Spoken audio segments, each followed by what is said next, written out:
ریاست new Jersey کے Montgomery town شپ کی نئی میئر صدف جعفر مقامی بزنس کمیونٹی سے ان کی ضرورتوں کے بارے میں جاننے کی کوشش کر رہی ہیں۔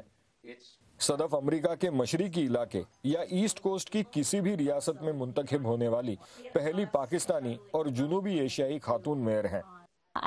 مجھے اپنے ٹاؤن کے جنوبی ایشیائی اور غیر جنوبی ایشیائی دونوں طرح کے لوگوں سے کئی پیغامات ملے ہیں۔ ان میں انہوں نے اس فخر کا اظہار کیا ہے کہ اب ان کا شہر یہ دعویٰ کر سکتا ہے کہ ہم سب کو ساتھ لے کر چلنے پر یقین رکھتے ہیں، اور یہ کہ ہم اپنی نمائندگی کے لیے صرف قابلیت کی بنیاد پر انتخاب کرتے ہیں، نہ کہ لوگوں کے بیک گراؤنڈ پر۔ پچھلے 7 سالوں سے مونٹگومری ٹاؤن میں مقیم میئر صدف جعفر نے ہارورڈ یونیورسٹی سے پی ایچ ڈی حاصل کی اور اس وقت نیو جرسی کی پرنسٹن یونیورسٹی میں پڑھا بھی رہی ہیں۔ اپنی کمیونٹی کی بہتری کے لیے کام کر کے وہ اپنی ذمہ داری نبھانا چاہتی ہیں۔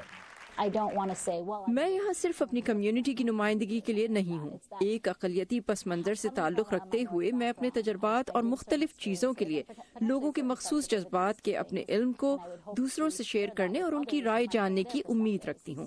میرے لیے گورننس اور کمیونٹی کی تعمیر تمام کا تعلق یکجہتی سے ہے، اور میں اس ہی پر فوکس کرنا چاہتی ہوں۔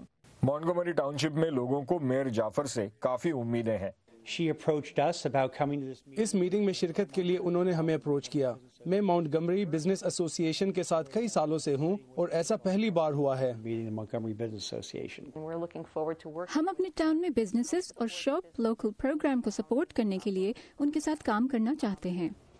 میئر صدف جعفر جنوبی ایشیائی کمیونٹی، خاص کر خواتین کے لیے کام کرنے والی تنظیموں سے بھی منسلک ہیں۔ وہ امید کرتی ہیں کہ ان کی کامیابی دوسری خواتین کی پالیٹکس میں آنے کی حوصلہ افزائی کرے گی۔ پہلا ہونا بہت ایکسائٹنگ ہے، لیکن میں یہ بھی نہیں چاہتی کہ میں آخری ہوں۔ میں امید کرتی ہوں مجھے دیکھ کر لوگ سوچیں کہ وہ بھی ایسا کر سکتے ہیں۔ میئر صدف جعفر 2019 کے آخر تک اس پوزیشن میں رہیں گی۔ Anshuman Apte, VOA news, Montgomery, New Jersey.